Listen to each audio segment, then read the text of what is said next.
The movie is set in a world where the government, through its elite military unit, hunts down enhanced individuals with mutant genes, capable of super strength and psychokinesis in the name of public safety. To run this mission smoothly, the government has named these individuals subjects and classified them in groups Alpha, Bravo, Charlie, Delta, and Echo, followed by numbers, depending on their strength, with Alpha group being the strongest. Contrary to the beliefs of the government, unless the occasion calls for their supernatural powers, be it when they defend themselves, try to avoid capture, or generally trying to survive in these hostile environments, these individual subjects live every day in paranoia, hiding their identities and trying to blend in.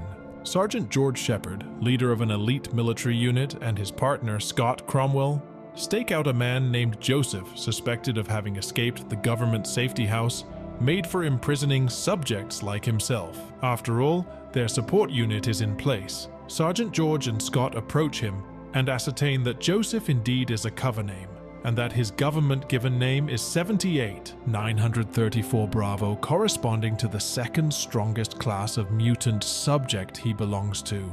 Joseph denies having anything to do with subjects, but gives himself away when his eyes turn luminescent blue as he prepares to protect himself like it does for all subjects in flight or fight situations. So he runs away and they chase him, and he uses his supernatural strength to fight them and keep them at bay. Then, through the commotion, Joseph somehow manages to take Scott hostage and threatens to hurt him unless they let him go. The soldiers then distract him with their drone and rescue their comrade. Joseph is captured and taken to the safe house, where Sergeant George questions the peculiarity of Joseph's behavior in taking a hostage, as it doesn't align with their MO. He shares this observation with his superior, Captain Williams, who dismisses it and instead calls for a meeting with all the soldiers and explains that there are still a few subjects from different groups running loose, and warns that they need to be caught as soon as possible. He then goes on to tell his soldiers not to worry about the Alpha, the strongest group of them all,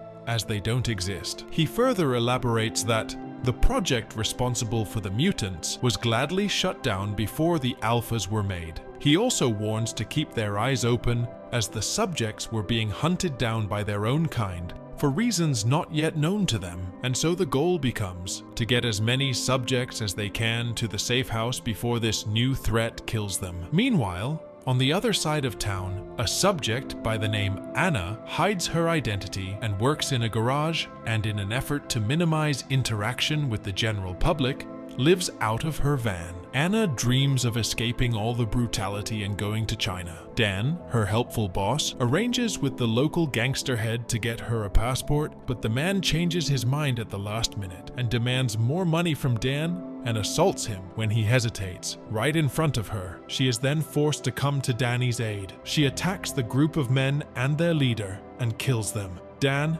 having been stabbed, bleeds profusely. Panicked, she calls help for him and flees the area. Sergeant George and Scott get a notification on their Intel app that a subject is active, and so they follow the GPS, and it leads them to Anna. Because of her small figure, they start doubting if the alert was real, until they see her attack a man that comes up to her randomly to tell her that he can protect her. The man drives off scared, rumbling that he knows everything and that he can keep her safe. Just as Sergeant George and Scott hesitatingly report this and prepare to move on her, they get the notification that someone matching Anna's description was seen fleeing a garage, where 4 dead men were later discovered. Finally confident that she's the right culprit, the duo cautiously start to follow her. After driving for a few miles, they lose her as she abruptly makes a turn and starts driving through a farm. Then she's suddenly stopped by a light so bright that it almost causes her to crash her van. Then a strange man walks up to her and tells her that she has something of his, but disappears promptly as hears the soldiers approach. The soldiers, having located her through their Intel app, find her. They surround her and tell her to cooperate and be arrested without resistance. She doesn't seem to hear them, as she is screaming in anguish that she is innocent and that she hasn't committed the crimes they think she did, like kill her boss Danny. They pay her no mind, of course, and proceed to subdue her. She tries to free herself, but is unable to without using her superpower, which is super strength. She uses her strength to throw them in different directions and continues to run into the farm. Sergeant George follows her. Once he goes deep enough into the farm, she jumps behind him and they fight. The sergeant then uses his electrified baton to overpower her and proceeds to arrest her, but is unexpectedly knocked out by the mysterious man from earlier, who is revealed to be another subject named David. David then drives both the cuffed Sergeant George and Anna to a remote house where he assaults the soldier, trying to get the location of the government safe house where all the subjects are held, claiming that he wants to free all his kind from the unfair abuse inflicted upon them by the government. Sergeant George refuses to answer, and David attacks using his powers and almost kills him, but Anna stops him just in time and saves his life. David is then distracted by noises coming from the nearby wooded area, made by frantic soldiers who have been shocked to their core as they have just been informed that there's an alpha activated nearby. David leaves the house to check it out. Back at the house, Anna confides in Sergeant George that she had been taken from her family when she was just 4 years old and used and programmed with the rest of the subjects as killing machines by the government. She adds that there was no way to escape and that all the killing any of the subjects ever did was ordered by the government. She blames the normal people for not understanding jumping too quickly to treat the subjects inhumanely. She stresses that there was no way out for them and that the government punished all those who hesitate to carry out their orders. Meanwhile, David sneaks up on the soldiers from behind as they are still distracted and confused by the approaching Alpha sign and attacks them. They get into a fight, and he kills many members of the elite unit. Scott manages to survive. Back at the house, Anna sees a subject with its attack mode activated, signaled by the luminescent blue eyes coming towards them. Before she can react, he reaches the house and starts attacking them. Sergeant George, who was still tied to a chair, is shocked to realize that the subject was Joseph from a few days ago. The sergeant manages to free himself unnoticed and helps Anna. After intense and brutal fighting, they manage to deactivate Joseph through the chips on his neck. Sergeant George questions why Charlie hadn't been reprogrammed and was set free to roam about, and surmises that there really might be something going on behind the curtains. Once they rid themselves of the immediate danger, both Anna and Sergeant George take time to analyze what's going on and to choose their next step. They come to the conclusion that David is not to be trusted, and that he probably has an ulterior motive for wanting to free all the subjects. They also agree that things might not be as straightforward as they seem when it comes to the government, so they decide to run to the woods. After a few miles of running, the strange man that tried to help Anna earlier, telling her he can protect her, finds them, convinces them to drive off, and introduces himself as Ellie. Scott, being one of the very few that survived and completely terrified, goes back to Captain Williams and reports about the Alpha and demands to know what's going on, but the captain is not willing to admit anything and instead focuses on getting retribution for all the fallen soldiers. Back in the woods, Ellie drives Anna and Sergeant George to his house, which is cleverly hidden among storage units and where he lives with one of the subjects he rescued named George. Once there and safely inside, he shares that he used to work as a data analyst at the military base, but quit when he learned of the abuse towards the subjects. He then explains how the government did experiments that resulted in the subjects. Furthermore, he laments their decision not to trust David and explains that he is looking to harvest energy from all the subjects to make him feel whole enough to return to his home in another universe, as he is made from a combination of mutant genes from a different world.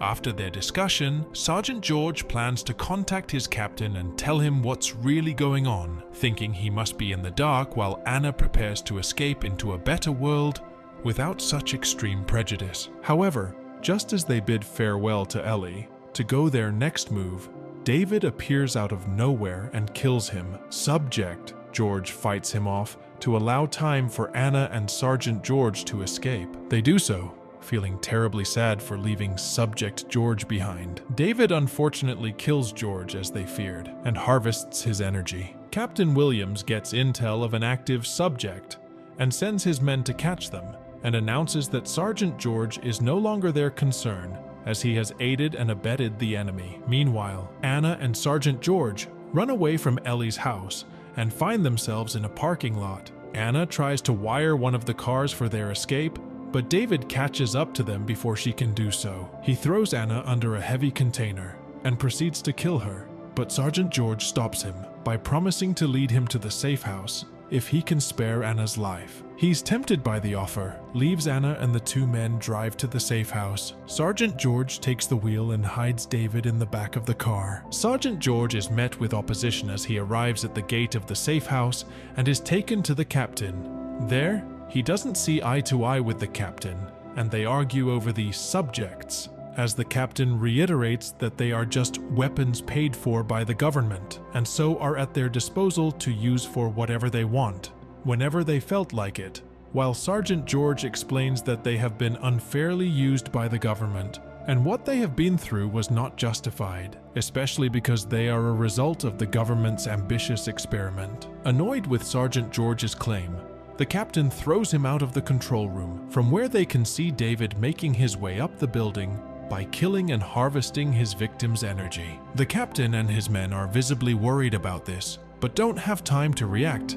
as David approaches the control room. They try to fight his entry and try to contain him through the electrified batons to no avail. David then kills all of the soldiers, one by one, and unmercifully, including the captain and Scott. David then turns his attention to Sergeant George, who was watching the whole ordeal through the glass door from outside. He breaks the door separating them and proceeds to brutally attack Sergeant George, but is stopped mid-movement by Anna, who had escaped from under the container using her super strength, and arrives there just in time to help Sergeant George. Then, a very intense fight breaks out. David uses his alpha strength to overpower Anna, who is just a Charlie-class subject. Anna uses all of her super strength to fight back as Sergeant George revives from his injuries. Then Sergeant George and Anna help each other to overpower and finally kill David. Then 4 months later, Sergeant George arranges to meet with Anna to give her information on the rest of the subjects, their location, and how they're doing. She thanks him, chit-chat and banter, before they go their separate ways. In the last scene, a man is seen unassumingly answering his door, only to see David standing there telling him he has something of his.